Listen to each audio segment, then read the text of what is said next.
হয়তো আপনি এমন একজন মানুষ, হয়তো আপনি খুব বেশি ধার্মিক মানুষ নন এবং পরিবারের বাকি সদস্যদের মতোই জীবনযাপন করছেন। তারপর হঠাৎ একদিন হৃদয়ে এমন কিছু অনুভূত হয়েছে, আপনি বলছেন আমি এই পরামর্শটি গুরুত্বপূর্ণভাবে নিতে চাই। আমি জানি না এটি কিভাবে হয়েছে।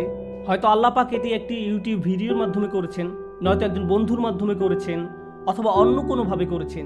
কিন্তু আপনি জীবনে ভালো কিছু করার জন্যই আপনার জীবনকে পরিবর্তন করার সিদ্ধান্ত নিয়েছেন।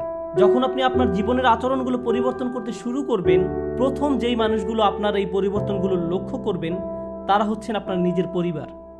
তারা এটি লক্ষ্য করবেন যে আপনি আর আগের মানুষটি নেই। আপনি আগের মতো কথা বলেন না, আগের মতো আচরণ করেন না, আপনি পূর্বের জায়গাগুলোতেও আর যান না, আপনার আগের বন্ধুগুলো আর নেই। এবং এটি ঘটবেই যখন আপনি ইসলামের দিকে ধাবিত হবেন, তখন আপনি বন্ধুদের হারাতে শুরু করবেন। কারণ আপনার পূর্বের বন্ধুরা অনেক খারাপ কাজ করে এবং আপনি তাদের সাথে এই খারাপ কাজে আর যেতে চান না।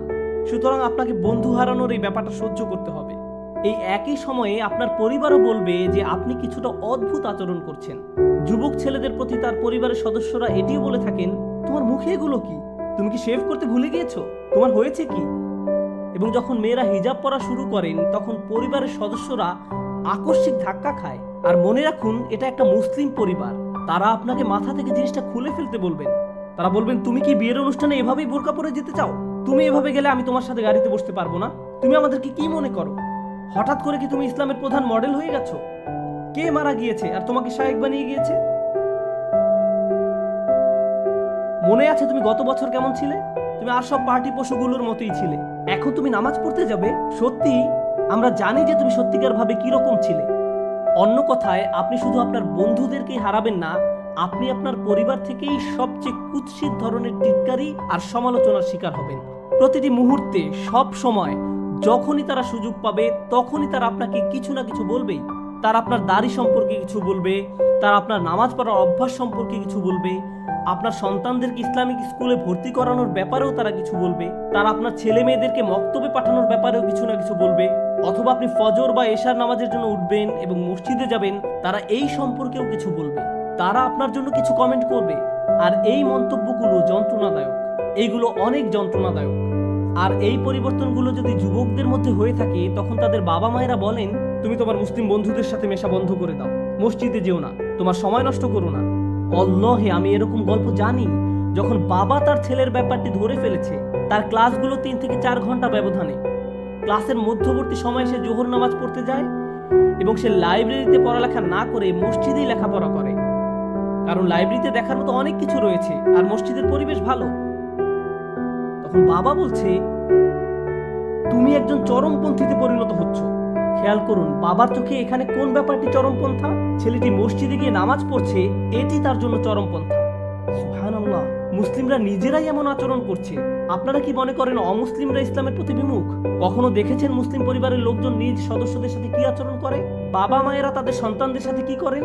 আমি আমার নিজের ঘটনা জানি, যেখানে বাবা মা সন্তানকে বলেছে যে আমরা তোমার কলেজের বেতন দিতে পারবো না, আমরা তোমার জন্য একজন বর খুঁজবো না যতক্ষণ না তুমি এই হিজাব খুলে ফেলছো, আমরা এটি করবো না, তুমি যতক্ষণ পর্যন্ত না এই হিজাব খুলে ফেলছো আমরা ততক্ষণ পর্যন্ত তোমাকে আমাদের মেয়ে হিসেবে মেনে নিব না, আমরা জনসম্মুখে তোমার সাথে একসাথে মুখ দেখাবো না, তুমি আমাদের সাথে আর কোথাও যেতে পারবে না। এই কথাগুলো একজন মা বলছিলেন। জানেন তারা আরো অবাক করার মতো কি করবে? তারা আপনাকে নিজের সম্পর্কে খারাপ অনুভব করতে বাধ্য করবে। তারা আপনাকে বলবে, তুমি কোন ধরনের মেয়ে? তোমার নিজের সম্পর্কে লজ্জা করা উচিত। তুমি তোমার বাবা মাকে বিব্রত করছো। আমরা মুসলিম, কিন্তু তথাকথিত মুসলিম নই, আমরা ওই ধরনের মুসলিম নই, আমরা আমাদের পরিবারে এইভাবে কাজকর্ম করি না। এরা হচ্ছে ওই সকল মসজিদি লোকজন, ওই ধরনের মসজিদি মানুষ, তাদের মতো হও না। এই ধরনের কথাই তারা বলবে।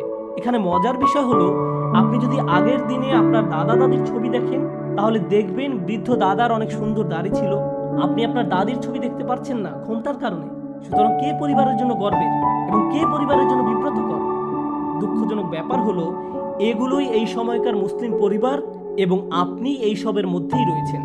আপনি ইসলামের দিকে পথ চলা শুরু করেছেন, আর এ সময় যদি ইসলামের একজন শত্রু আপনার কাছে আসে এবং বলে তোমার ধর্মকে পরিত্যাগ করো, আপনি বলবেন, ও তাই, আমি আরো অনেক বেশি প্রতিজ্ঞাবদ্ধ হব। আপনি আরো উদ্যমী হবেন, আপনার ধর্মের প্রতি আগ্রহ বেড়ে যাবে। যখন শত্রুরা ইসলামের উপর আঘাত হানে, আমরা তখন আরো বেশি প্রজ্বলিত হয়ে উঠি। আপনারা খবরে দেখবেন মুসলিমরা প্রতিবাদে উন্মত্ত হয়ে ওঠে। কেউ একজন নবী সাল্লাল্লাহু আলাইহি সাল্লাম এবং মুসলিমদের নিয়ে কার্টুন আঁকলো, তার উন্মত্ত হয়ে যায়, বিকারগ্রস্তভাবে অপর লোকের গাড়িতে আগুন লাগিয়ে দেয় অথবা অন্য কিছু ভেঙে ফেলে, কারণ তার প্রকৃতপক্ষে রাগান্বিত। আসল কথা হলো, যখন এমন কিছু ঘটে যা আমাদের ধর্মের মর্যাদাকে প্রশ্নবিদ্ধ করে, আমরা অগ্নিমূর্তি ধারণ করি।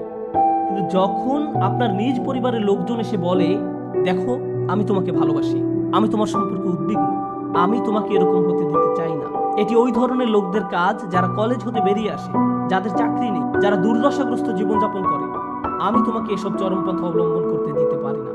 কেউ একজন তোমাকে প্রভাবিত করছে, তোমার তাদের কাছ থেকে দূরে থাকা প্রয়োজন। তারা টেলিভিশনে কিছু দেখে ভয় পেয়ে যায়, আর আপনি তখন অপ্রস্তুত পরিস্থিতিতে পড়ে যান, এবং এই সকল কিছুর মধ্যে নিজের ধর্মকে ধরে রাখা কষ্টকর হয়ে যায়। কারণ এরা ইসলামের শত্রু নয়, যারা আপনাকে ইসলাম থেকে দূরে সরিয়ে নিয়ে যাচ্ছে। এরা হচ্ছেন আপনার নিজের পরিবার, আপনার নিজের বাবা মা, আপনার নিজের স্বামী, আপনার নিজের স্ত্রী, আপনার নিজের ভাই। তারাই আপনাকে ইসলাম থেকে দূরে সরিয়ে নিচ্ছে। আপনি এই ব্যাপারটি কিভাবে সামলাবেন? এই চাপের ক্ষেত্রে রেগে যাওয়াটা হচ্ছে সবচেয়ে অনুপযুক্ত প্রতিক্রিয়া। আর আপনি কি জানেন এটিই সবচেয়ে প্রচলিত প্রতিক্রিয়া? আপনার বড় দাড়ি দেখে আপনার বাবা মা হয়তো আপনার সাথে চিৎকার চেঁচামেচি করবেন। আপনি একজন গরম মাথার যুবক, আপনি তখন কি করবেন? ও তাই, এটি সুন্নাত, আপনারা আমাকে বলতে পারেন না যে আমি কি করব। আপনারা সমাজকে অনুসরণ করছেন আর আমি ইসলামকে অনুসরণ করার চেষ্টা করছি। এবং আপনি এভাবে বলে তাদের মুখের উপর দরজা বন্ধ করে দিলেন। আপনাকে আরো অনেক শিখতে হবে, কারণ আল্লাহ কি আপনাকে এটা করতে বলেছেন?